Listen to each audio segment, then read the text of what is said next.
క్రీస్తునాథునియందు మికిలి ప్రియమైనటువంటి దివ్యవాణి ప్రేక్షకులందరినీ ఆత్మలో జీవనం కార్యక్రమంలోనికి మీరందరినీ ప్రేమపూర్వకముగా ఆహ్వానిస్తున్నాను. ఈరోజు ఆత్మలో జీవనం కార్యక్రమం ద్వారా దేవుడు మనకు తెలియచేయాలని ఇష్టపడుతున్నటువంటి ఆధ్యాత్మికమైన విషయములను ధ్యానించుటకు, స్వీకరించుటకు మనమందరం ప్రార్థనాపూర్వకముగా సిద్ధపడదాం.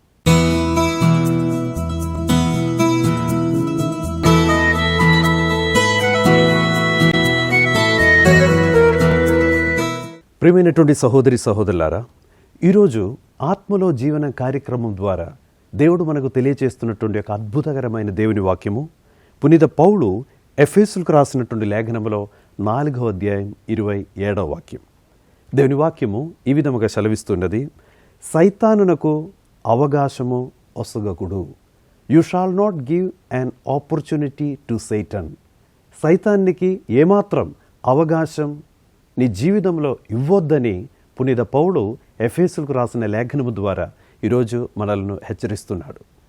యోహాను సువార్త 10వ అధ్యాయంలో 10వ వాక్యంలో ఒకవేళ సైతానికి అవకాశం ఇస్తున్నటువంటి ఒక వ్యక్తి నువ్వైతే అందులో ఉన్నటువంటి ఆ ప్రమాదాన్ని హెచ్చరిస్తూ దేవుడు ఈ విధముగా మనకు నేర్పిస్తుంటారు. దొంగవాడు దొంగిలించుటకు వస్తాడు, హత్య చేయుటకు వస్తాడు, నాశనము చేయుటకు వస్తాడు. అందుకే ఈరోజు మనం దేవుని సమక్షంలో ఈ యొక్క వాక్య పరిచర్యలో కూర్చొని ధ్యానించిపోయే ఒక అద్భుతకరమైన ఒక వాక్యము, మీరు సైతాన్లకు ఏమాత్రం అవకాశం ఇవ్వకూడదు. ఒకసారి మన ఆత్మపరిశీలన చేస్తూ ఉండాలి. నా జీవితంలో ఏమాత్రం ఒక అవకాశము సైతానికి కల్పించుకొని ఆ విధముగా సైతాన్ యొక్క ప్రభావములో నా జీవితం నేను ముందుకు కొనసాగిస్తున్నావా? పునీత అంబ్రోస్ అనేటువంటి ఒక గొప్ప పునీతుడు ఈ విధముగా మనకు హెచ్చరిస్తుంటాడు. అంటే ఒక వ్యక్తి జీవితంలో సైతానుడు ఏ విధముగా దాని యొక్క ప్రభావాన్ని చూపిస్తుంది. పునీత అంబ్రోస్ గారు ఈ విధంగా నేర్పిస్తుంటారు. దానికి 3 మెట్లు ఉంటాయి. అందులో మొదటి మెట్టు పునీత అంబ్రోస్ గారు చెప్పేది ఏంటంటే, that is with evil desire. అంటే ఒక వ్యక్తిలో సైతానుడు తన యొక్క ప్రభావాన్ని చూపించడానికి మొదటి మెట్టు ఏంటంటే, ఆ వ్యక్తి యొక్క మనసులో చెడ్డ తలంపులు పుట్టిస్తాడు. ఆ చెడ్డ తలంపులు పుట్టించిన తర్వాత పునీత అంబ్రోస్ గారు ఈ విధంగా చెప్తుంటారు, ఆ చెడ్డ తలంపులతోనే ఆ వ్యక్తిని సైతానుడు ఒక చెడ్డ ఆశలోనికి తీసుకెళ్తాడు. మొట్టమొదటిగా ఒక ఈవిల్ థాట్ అతని యొక్క మనసులో డిపాజిట్ చేస్తాడు. దాని తర్వాత ఆ ఈవిల్ థాట్తోనే ఆ వ్యక్తిని ఒక చెడ్డ ఆశలు అతని యొక్క జీవితంలో మనసులో పుట్టిస్తాడు. ఆ ఆశలు మనసులో పుట్టించిన తర్వాత ఆ చెడ్డ ఆశలతోనే చెడ్డ పనులు, చెడ్డ క్రియల్లోనికి తీసుకువెళ్తారని పునీత అంబ్రోసు గారు ఈ విషయాన్ని గురించి మనల్ని హెచ్చరిస్తున్నాడు. ఈరోజు మనం ధ్యానించవలసినటువంటి ఒక అంశం ఏమిటంటే, నా జీవితంలో చెడ్డ తలంపులతో, చెడ్డ ఆశలతో, చెడ్డ క్రియలతో నేను జీవిస్తున్నానా? అట్లా జీవించే ఒక వ్యక్తి నువ్వైతే ఖచ్చితంగా ఈరోజు ఈ యొక్క వాక్య పరిచర్య మధ్యలో నుండి, ఈ సమయం నుండి దేవుని యొక్క వాక్యము బలముగా నేను హెచ్చరిస్తున్నటువంటి ఒక విషయం ఏమిటంటే, ఏమాత్రం సైతానుకు నీ జీవితంలో ఏమాత్రం అవకాశము ఒసగకుడు. ఆ సైతానుడు తన యొక్క ప్రభావం ద్వారా నీ ఆత్మ మీద ఆ సైతానుడు చూపించే ఆ అధికారము ద్వారా భయంకరమైనటువంటి ఆ హింసలకు నీ ఆత్మను గురి చేయుటకు, నీలో ఉన్నటువంటి ఆ దైవ కృపను నిర్వీర్యము చేయుటకు సైతానుడు ప్రయత్నిస్తారని ఈ వాక్యము ద్వారా దేవుని వాక్యం సెలవిస్తూ ఉన్నది. పునీత పౌలు ఎఫెసీయులకు రాసిన లేఖనములో 4వ అధ్యాయం 17వ వాక్యం నుండి మనం చదివి చూసినట్లయితే, అక్కడ పౌలు 5 విషయాల గురించి మాట్లాడుతున్నాడు. ఒక వ్యక్తి జీవితంలో సైతానుడు తన యొక్క ఆ చెడ్డ ప్రభావము చూపించుకునేటప్పుడు ఏ విధముగా అందులో ఆ వ్యక్తిలో కనబడే ఒక 5 చెడ్డ గుణాలు ఏమిటి అని వివరిస్తుండగా పునీత పౌలు ఆ యొక్క వాక్య భాగంలో 5 విషయాలను గురించి హెచ్చరిస్తున్నాడు. అందులో మొట్టమొదటిగా పునీత పౌలు చెప్పేది ఏంటంటే, ఒక వ్యక్తి జీవితంలో సైతానుడు తన యొక్క చెడ్డ ప్రభావాన్ని చూపించటం ప్రారంభించుకునేటప్పుడు మొట్టమొదటిగా ఆ వ్యక్తిలో కలిగి ఉన్న లక్షణం ఏమిటంటే, ఉపయోగము లేని ఆలోచనలతో ఆ వ్యక్తిని నడిపిస్తాడు.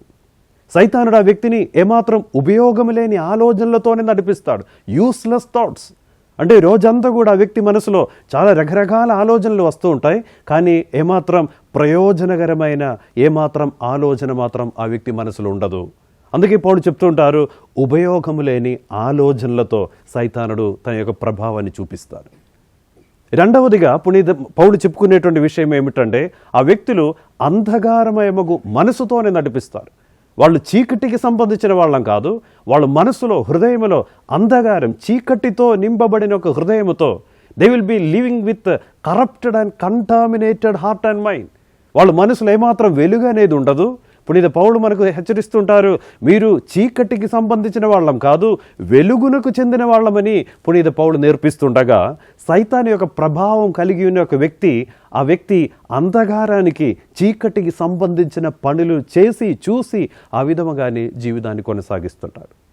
అదేవిధముగా పునీత పౌలు మూడవదిగా చెప్పుకునేటువంటి విషయం ఏమిటంటే, సైతానుడు ఒక వ్యక్తి యొక్క జీవితంలో తన యొక్క ప్రభావాన్ని చూపించుకునేటప్పుడు దేవుని జీవితం నుండి ఆ వ్యక్తిని దూరం చేస్తాడు. అంటే చాలా అప్పటి వరకు ఒకవేళ దేవునికి చాలా దగ్గరగా జీవించిన వ్యక్తి అవ్వచ్చు, దేవుడు అంటే చాలా ప్రేమ చూపించే వ్యక్తి అవ్వచ్చు, కానీ సైతానుడు తన యొక్క ప్రభావము ఆ వ్యక్తి మీద చూపించటం ప్రారంభించుకునేటప్పుడు ఆ వ్యక్తి మాత్రము దేవుణ్ణి ఏమాత్రం లెక్క చేయకుండా జీవించే ఆ విధముగా దేవుని యొక్క జీవితం నుండి, ఆ ప్రార్థనా జీవితం నుండి, కృపా జీవితం నుండి దూరముగా వెళ్ళి జీవించుటకు, దూరముగా ఉండుటకు ఇష్టపడతాడు. ఆ విధముగానే అతని జీవితాన్ని కొనసాగిస్తాడు. అదేవిధముగా పునీత పౌలు చెప్పుకునేటువంటి నాలుగో విషయం ఏమిటంటే, ఆ సైతాన్ యొక్క ప్రభావము చూపించే ఆ లక్షణాలు కలిగినటువంటి ఆ వ్యక్తిలో ఉన్నటువంటి ఒక నాలుగో కార్యం ఏమిటంటే, దురభ్యాసములకు తమను తాము అర్పించుకుంటారు. అంటే దురభ్యాసకరమైన కార్యాలు, లజ్జావిహీనమైనటువంటి కార్యములు, చాలా దురభ్యాసకరమైనటువంటి విషయాల మీద మనసు పెట్టుకుని, ఆ విధముగా భయంకరమైన పాపకరమైన విషయాల్లో మనసు పెట్టుకుని, నిష్ప్రయోజనకరమైన విషయాల మీద ఆలోచించి చేసి ఆ విధముగా జీవించడానికి వాళ్ళు ఇష్టపడతారు. చివరిగా పునీత పౌలు నేర్పించుకునేటువంటి ఐదవ విషయం ఏమిటంటే, ఈ వ్యక్తులు సైతాను యొక్క ప్రభావము ఏ వ్యక్తి మీద సైతానుడు అధికంగా చూపిస్తుంటారో వాళ్ళు దేవుడు అసహించుకునే విషయాలను ఎక్కువగా ఇష్టపడతారు. దేవుడు చేయొద్దని చెప్పినటువంటి విషయాలను చేయటానికి ఇష్టపడతారు. దేవుడు చెప్పకూడదని చెప్పిన మాటలను చెప్పుటకు ఇష్టపడతారు. దేవుడు నడవద్దని చెప్పిన దారిలో నడుచుటకు వాళ్ళు ఇష్టపడుతుంటారు. అందుకే దేవుని యొక్క వాక్యం ఈరోజు బలముగా మనల్ని హెచ్చరిస్తున్నటువంటి ఒక విషయం ఏమిటంటే, మీరు సైతానునకు ఏమాత్రము అవకాశము ఒసగకూడదు. You shall not give an opportunity to Satan. నీ ఆత్మ మీద ఏమాత్రం ఆ సైతానుడికి ఏమాత్రం అధికారము కానీ, నీ జీవితంలో సైతాను యొక్క ప్రభావము నువ్వు పొందుటకు ఏమాత్రం ఒక దారి, ఒక ద్వారము సైతాను కోసం నీ జీవితంలో, నీ హృదయంలో తెరవద్దని, అది చాలా ఘోరమైనటువంటి, అది చాలా ప్రమాదకరమైనటువంటి ఒక నిర్ణయముగా కాబోతుందని దేవుని వాక్యం ఈరోజు మనకు నేర్పిస్తున్నది. అందుకే సిరాపుత్రుడైనటువంటి యేసు జ్ఞాన గ్రంథం 21వ అధ్యాయం 1వ వాక్యం మనకు నేర్పిస్తున్నది, మీరు సర్పము నుండి వలె పాపము నుండి దూరముగా పారిపోము అని దేవుని వాక్యం సెలవిస్తున్నది. సర్పము నుండి వలె పాపము నుండి మీరు దూరముగా పారిపోము. Run away from sin as if you are running away from serpent. దాని దగ్గరికి వెళ్ళొద్దు. దగ్గరికి వెళ్ళిన ఎడల ఆ పాము ఖచ్చితంగా నీ ఆత్మను, నీ శరీరాన్ని, నీ మనసుని పాడు చేస్తుందని దేవుని వాక్యం సెలవిస్తున్నది. ప్రియమైనటువంటి సహోదరి సహోదరులారా, ఈరోజు ఆత్మలో జీవనం కార్యక్రమం ద్వారా ప్రభువులందరినీ కూడా హెచ్చరిస్తున్నటువంటి ఒక విషయం ఏమిటంటే, నీ శరీరాన్ని, నీ మనసుని, నీ ఆత్మను పాడు చేస్తున్నటువంటి ఏదైనా సైతాను యొక్క ప్రభావం కలిగి ఉన్నావా? సైతాను యొక్క ప్రభావం కలిగి ఉన్నావా? ఈరోజు దేవుడు మనకు హెచ్చరిస్తున్నటువంటి ఒక విషయం, అటువంటి ప్రభావములను అధిగమించు శక్తి కోసం నువ్వు దేవునితో ప్రార్థించాలి. ఆ దేవుని సన్నిధిలో ఒప్పుకొని, దేవా నేను కొన్ని సైతాను శోధనలకు గురి అవుతున్నాను, నేను కొన్ని సైతాను ప్రణాళిక ప్రకారము నేను జీవిస్తున్నాను, కొన్ని చెడ్డ తలంపులు, కొన్ని చెడ్డ ఆలోచనలు, చెడ్డ ఆశలు, చెడ్డ క్రియలు చేసి నాలో ఉన్నటువంటి ఆ దైవీకమైన కృపను నిర్వీర్యం చేసి, దేవా నేను జీవిస్తున్నాను, నాకు ఒక మార్పు దయచేయము దేవా. అటువంటి సైతానికి సంబంధించినటువంటి ఆ యొక్క ప్రభావాలన్నింటినీ కూడా అధిగమించు శక్తి కోసము ఈరోజు మనం ప్రార్థన చేయాలని ఈ యొక్క ఆత్మలో జీవనం కార్యక్రమం ద్వారా దేవుడు మనకు తెలియజేస్తున్నాడు. Resisting and devilish influence on your life. ఆ సైతాను యొక్క ప్రభావాన్ని అధిగమించు బలము ఆ దేవుడు మీకు ప్రసాదించునుగాక. అయితే సైతాను యొక్క ప్రభావములను ఏ విధముగా మనం అధిగమించుకొని ఆ కృప మీద ఆధారపడి ఏ విధముగా మనం ముందుకు వెళ్ళగలుగుతామో బైబిల్ నుండి ఒక చక్కటి సన్నివేశం మీకు పరిచయం చేయాలని ఇష్టపడుతున్నాను. 2 రాజుల దినచర్య 32వ అధ్యాయం 3, 4, 5 నుండి మీరు చదివి చూసినట్లయితే అక్కడ ఒక మంచి ఉదాహరణ మనం చూడవచ్చు. అక్కడ జరుగుతున్నటువంటి ఒక విషయం మీరు తర్వాత వాక్యంలో మీరు తీసుకొని చదవండి.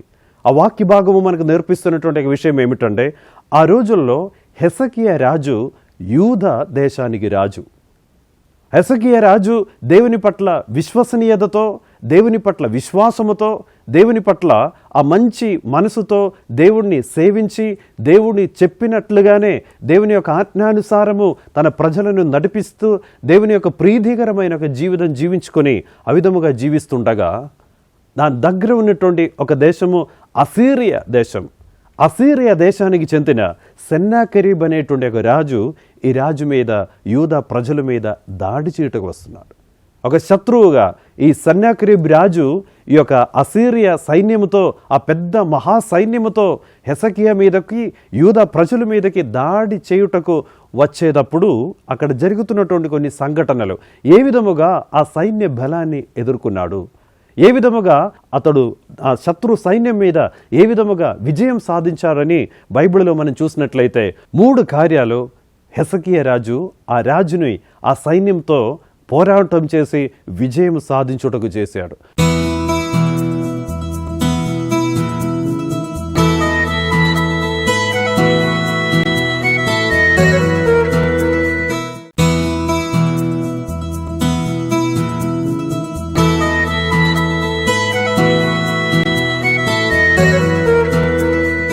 మొట్టమొదటిగా హెసకియా రాజు చేసినటువంటి ఒక పని ఏంటంటే, ఇదిగో అసీరియా రాజు పెద్ద సైన్యముతో దాడి చేయటానికి వచ్చినప్పుడు అతడు చేసిన మొదటి కార్యం ఏమిటంటే, ఉద్యోగులను, వీరులను అందరినీ కూడా పిలిపించుకొని అందరితో కూడా ఒక మీటింగ్ పెట్టుకొని ఆలోచించుకొని వాళ్ళు తీసుకునేటువంటి మొదటి నిర్ణయం ఏమిటంటే, we will block all the water springs. అంటే వాళ్ళు తీసుకునేటువంటి మొదటి నిర్ణయం ఏమిటంటే, నీటి కాలువను అడ్డగించుకుందాం, ఏమాత్రం నీళ్లు ఆ యొక్క శత్రు దేశంలోనికి ప్రవాహం చేయకుండా దాన్ని ఆపివేస్తామని వాళ్ళు నిర్ణయించుకున్నారు. They block the water springs. వాళ్ళు అందరూ కూడా అడుగుకునేటువంటి ఒక విషయం ఏమిటంటే, మనం అందరం కలిసి ఎందుకు శత్రువులను మనం పోషించాలి? Why should we nourish the enemy? వాళ్ళు అడిగిన మొదటి ప్రశ్న అది చాలా ఇంపార్టెంట్ ప్రశ్నగా కూడా మనం తెలుసుకుంటున్నాము. వాళ్ళు అడిగిన మొదటి ప్రశ్న, why should we nourish our enemies? మా శత్రువులను మనం ఎందుకు పోషించాలి అని చెప్పి వారు ఆ నీటి కాలువను అడ్డగించారు, ఆ నీటిని ఆపివేయాలని నిర్ణయించుకున్నారని దేవుని వాక్యం సెలవిస్తున్నది. అయితే ప్రియమైనటువంటి సహోదరి సహోదరులారా, సైతాను యొక్క ప్రభావము, సైతానుడు భయంకరంగా మన మీద చూపించటం ప్రారంభించుకునేటప్పుడు ఆ యొక్క ప్రేరేపణలు, సైతాను యొక్క ప్రభావము అధికముగా మన పట్ల చూపించటం మొదలుపెట్టినప్పుడు ఏ విధముగా ఆ శత్రు సైన్యాన్ని మనం ఎదుర్కోవాలి? దేవుని వాక్యం ఈరోజు మనకు సెలవిస్తున్నది, నువ్వు కూడా కొన్ని నీటి కాలువను అడ్డగించాల్సినటువంటి ఒక నిర్ణయం తీసుకోవాలి. You should also block the water springs అనగా అది ఒక గుర్తు, అది ఒక సింబల్ అని మాట. అంటే నీ ఆలోచనలోనికి 2 విధాలుగా సైతానుడు తన యొక్క ప్రభావము ఒక వ్యక్తిలోనికి అతడు ప్రవహింపచేస్తాడు. మొట్టమొదటిగా ఆలోచనల ద్వారా, అంటే through our thinking process, our thinking faculty ద్వారా సైతానుడు మన హృదయంలో గూడు కట్టుకొని ఆ హృదయంలో నివసించుటకు ప్రయత్నాలు చేస్తాడు. సో మొట్టమొదటిగా ఆలోచనలను మనం శుద్ధి చేయాలి. అది ఒక నీటి కాలువలో ఏ విధముగా నీళ్లు వస్తుందో అదే విధముగా సైతానుడు కొన్ని చెడ్డ తలంపులు మన హృదయంలోనికి, మన మనసులోనికి ఆ విధముగా ప్రవహింపచేస్తూనే ఉంటాడు. అయితే మొట్టమొదటిగా మనం చేయాల్సినది ఏంటంటే, దేవుని వాక్యమునకు, పవిత్ర జీవితమునకు, పవిత్రతకు విరుద్ధమైన, వాక్యమునకు విరుద్ధమైన ఏ కార్యమైన, ఏ విషయమైన మన జీవితంలో, మన మనసులో, హృదయంలో రాకుండా ఉండటకు అటువంటి నీటి కాలువను అడ్డగించే మనసు మనం కలిగి ఉండాలని, వాటినన్నిటినీ కూడా వి షుడ్ రెసిస్ట్, అటువంటి కొన్ని సైతాను యొక్క పనులన్నింటినీ కూడా మనం నిరోధింప చేయాలని దేవుని వాక్యం మనకు హెచ్చరిస్తున్నది. ఒకవైపు సైతానుడు మన యొక్క ఆలోచన ద్వారా మనలోనికి ప్రవేశించినట్లయితే, ఇంకొక రీతిగా సైతానుడు మన హృదయంలో జీవితంలో ప్రవేశించే ఇంకొక ద్వారమని చెప్పవచ్చు, మనం కలిగి ఉన్నటువంటి పంచేంద్రియాల ద్వారా. 5 సెన్సెస్, పంచేంద్రియాల ద్వారా సైతానుడు ఒక వ్యక్తి జీవితంలోనికి దిగి వస్తాడు. పంచేంద్రియముల ద్వారా సైతానుడు ఒక వ్యక్తి మీద తన యొక్క అధికారాన్ని చూపిస్తాడు. అందుకే ఇర్మీయా గ్రంథము 9వ అధ్యాయం 21వ వాక్యం, ఇర్మీయా గ్రంథం 9వ అధ్యాయం 21వ వాక్యం, దేవుని వాక్యం సెలవిస్తున్నది, death comes to us through the windows అని రాయబడి ఉన్నది. డెత్ అనగా మరణం ఏ విధముగా మన హృదయంలోనికి వస్తుంది? అది విండోస్ ద్వారా, కిటికీల ద్వారా వస్తుందని దేవుని వాక్యం సెలవిస్తున్నది. అయితే ఈ కిటికీ ఏమిటి అని మనం చూసినట్లయితే, ఆ కిటికీ అనేది మనం కలిగి ఉన్నటువంటి పంచేంద్రియములు. మన కళ్ళు అనేది అది ఒక కిటికీ, ఆ స్పర్శ అనేది ఇంకొక కిటికీ. దేవుని వాక్యం సెలవిస్తున్నది, మరణం అనేది death comes to us through the windows. ఆ పంచేంద్రియం 5 ఇంద్రియాల్లో ఏదో ఒక ఇంద్రియము ద్వారా సైతానుడు నీ మీద తన యొక్క శక్తిని ప్రదర్శిస్తాడు. ఆ శక్తిని, ఆ ప్రభావాన్ని చూపిస్తారని దేవుని వాక్యం సెలవిస్తున్నది. అయితే ఈరోజు ఈ ఆత్మలో జీవన కార్యక్రమంలో మనం పాల్గొని ప్రార్థిస్తుండగా ఆత్మపరిశీలన చేయాలి. సైతానుడు ఏ విధముగా తన యొక్క ప్రభావం నా మీద చూపిస్తున్నాడా? నా ఆత్మ మీద ఏమాత్రం అధికారముతో ప్రవర్తిస్తున్నాడా? అంటే నా ఆలోచనలను చెడ్డగా చేశాడా, లేకపోతే నా పంచేంద్రియములను అపవిత్రపరచుకొని ఆ విధముగా సైతానుడు తన యొక్క ఆ ప్రభావం నా మీద చూపిస్తున్నాడా లేదనేది ఈరోజు మనం ఆత్మపరిశీలన చేయవలసిన విషయమే. అందుకే దేవుని వాక్యం మనకు సెలవిస్తున్నది, ఎఫెసీయులకు రాసినటువంటి లేఖనములో 5వ అధ్యాయం 11వ వాక్యం, దేవుని వాక్యం సెలవిస్తున్నది, చీకటికి సంబంధించిన నిష్ప్రయోజనకరమైన పనులను మానివేయుము. చీకటికి సంబంధించిన పనులు చేసి జీవించే ఒక వ్యక్తి నువ్వు అయితే, దేవుని వాక్యం సెలవిస్తున్నది, అటువంటి పనులను, నిష్ప్రయోజనకరమైన పనులను మానివేయము అని దేవుని వాక్యం సెలవిస్తున్నది. దాంతోపాటు పునీత యాకోబు రాసిన లేఖనములో 1వ అధ్యాయం 21వ వాక్యం ఈ విధముగా సెలవిస్తున్నది, సమస్త దుష్ట ప్రవర్తనలను, దురభ్యాసములను కూడా మానివేయము. సమస్త దుష్ట ప్రవర్తనలను, దురభ్యాసములను కూడా మానివేయము అని దేవుని వాక్యం సెలవిస్తున్నది. కావున ప్రియమైనటువంటి సహోదరి సహోదరులారా, ఈరోజు దేవుడు మనకి ఇస్తున్నటువంటి ఒక హెచ్చరిక అనేది, సైతానునకు ఏమాత్రం అవకాశము ఇవ్వద్దు, సైతానుకు ఏమాత్రం అవకాశము ఇవ్వద్దు అని ఈరోజు దేవుడు మనల్ని నేర్పిస్తున్నప్పుడు మనం తెలుసుకుంటాం, ఏ విధముగా సైతానుడు నాడు వరకు కూడా నా జీవితంలో ఏమాత్రం నేను సైతాను యొక్క అధికారము క్రింద నేను బ్రతుకుతున్నానా? అట్లా ఉన్నట్లయితే మన ఆలోచన విధానాన్ని, దేవా నీ తిరురక్తంతో కడగమని ప్రార్థన చేయాలి. దేవా నా పంచేంద్రియములను నీ తిరురక్తంతో కడిగి నాలో ఉన్నటువంటి ప్రతి ఒక్క చీకటి ప్రభావముల నుండి నాకు అద్భుతకరమైన విడుదల, విముక్తిని దయచేయాలని ఈరోజు మనం ప్రార్థించవలసినటువంటి విషయము. అదేవిధముగా హిజ్కియా రాజు అసీరియా మహాసైన్యము దాడి చేయుటకు ముందుకు వచ్చినప్పుడు చేసిన రెండవ విషయం ఏమిటంటే, అతడు కోటలను బలపరచాడు. కోటలను బలపరచాడు. కోట అనగా అది ఒక నగర ద్వారము. నగర ద్వారము దగ్గర కోటలు కట్టుతూ ఉంటారు ఆ రోజుల్లో. అయితే శత్రువు ఏమాత్రం నా రాజ్యంలోనికి, ఆ దేశంలోనికి రానియకుండా అతడు తన యొక్క కోటలను బలపరచాడు అని అక్కడ వాక్యంలో మనం చూస్తున్నాం. అయితే ఈ రోజున దేవుడు మనకు నేర్పిస్తున్నాడు, నీ కోటలను కూడా నువ్వు బలపరచుకోవాలి. సైతానుడు ఆయన యొక్క దాడి నీ మీద, నీ ఆత్మను, శరీరాన్ని, మనసును దాడి చేయటానికి సైతానుడు నీ మీద దృష్టి పెట్టుకొని నిన్ను నాశనం చేయాలని ఆ విధముగా కొన్ని ప్రభావాలు, కొన్ని ప్రేరణలతో నిన్ను నడిపిస్తుండగా దేవుని వాక్యం మనకు నేర్పిస్తున్నది, మీరు మీ కోటలను బలపరచుము. సైతానికి ఏమాత్రం అవకాశం ఇవ్వకుండా, సైతానునికి ఏమాత్రం నీ మనసులో, నీ హృదయంలో, నీ జీవితంలో, నీ కుటుంబంలో కూడా ఏమాత్రం అవకాశం ఇవ్వకుండా నీ కోటలను బలపరిచి ఆ సైతాన్ని దూరం చేయమని దేవుని వాక్యం ఈరోజు సెలవిస్తున్నది. మార్కు సువార్తలో 9వ అధ్యాయం 29వ వాక్యం దేవుడు మనకు నేర్పిస్తున్నాడు, ఇదిగో ప్రార్థన, ఉపవాసము తప్ప వ్యక్తిగత ప్రార్థన, అదేవిధముగా ఉపవాస ప్రార్థన చేయకుండా దుష్ట శక్తిని దూరం చేయటానికి మనకు సాధ్యం కాదు.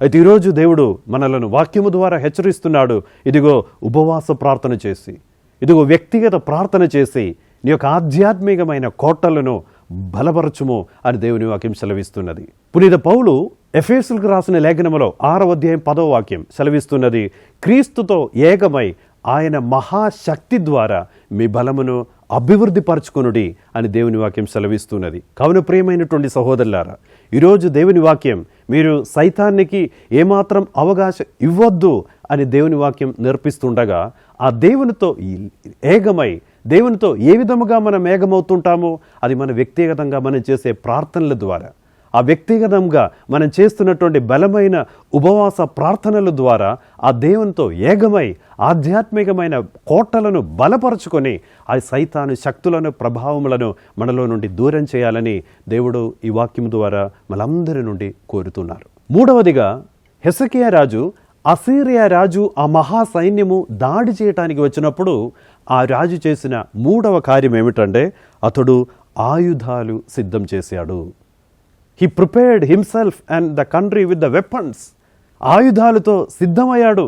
ఆ సైనికులకు ఆజ్ఞ ఇచ్చి అందరూ కూడా ఇదిగో పోరాటానికి అతడు అందరిని కూడా ఆహ్వానించాడు, పోరాటానికి సిద్ధము చేశాడు. అయితే దేవుడు ఈరోజు ఈ వాక్య పరిచర్యలో పాల్గొనేటువంటి అందరితో కూడా చెప్పుకునేటువంటి ఒక విషయం ఏమిటంటే, యుద్ధమునకు సిద్ధపడుడి.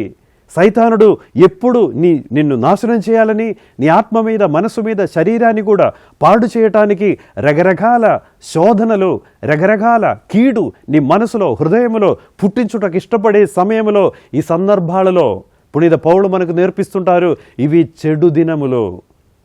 These are the evil days. ఈ యొక్క చెడు దినములలో మనం ఉన్నాం. అయితే చెడు దినములలో ఉన్నటువంటి మనము ఏ విధముగా మనం జీవించాలి? దేవుని వాక్యం సెలవిస్తున్నది, నీ ఆయుధాలను సిద్ధము చేయాలి.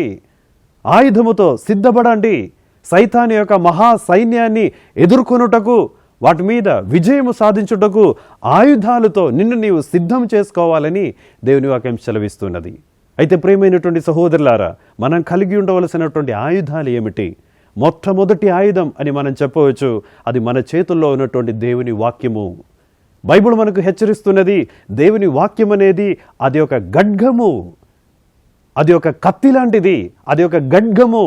మొట్టమొదటిగా దేవుడు ఆ యేసుప్రభు ఎడారిలో ఉపవాస ప్రార్థన చేసినప్పుడు సైతానుడు వచ్చినప్పుడు ఆ సైతానుని వాక్యముతో దూరం చేసి దేవుడు మనకు ఒక ఉదాహరణ చూపించారు. ఆ వాక్యములో ఉన్నటువంటి ఆ శక్తిని మనకు బయలుపరచాడు దేవుడు. అయితే మనం కలిగి ఉండవలసిన మొదటి ఆయుధం పేరు దేవుని వాక్కు. దేవుని వాక్యం అనేటువంటి ఖడ్గముతో ఆ సైతాన్ని ఎదురించుటకు మనం సిద్ధపడతాం.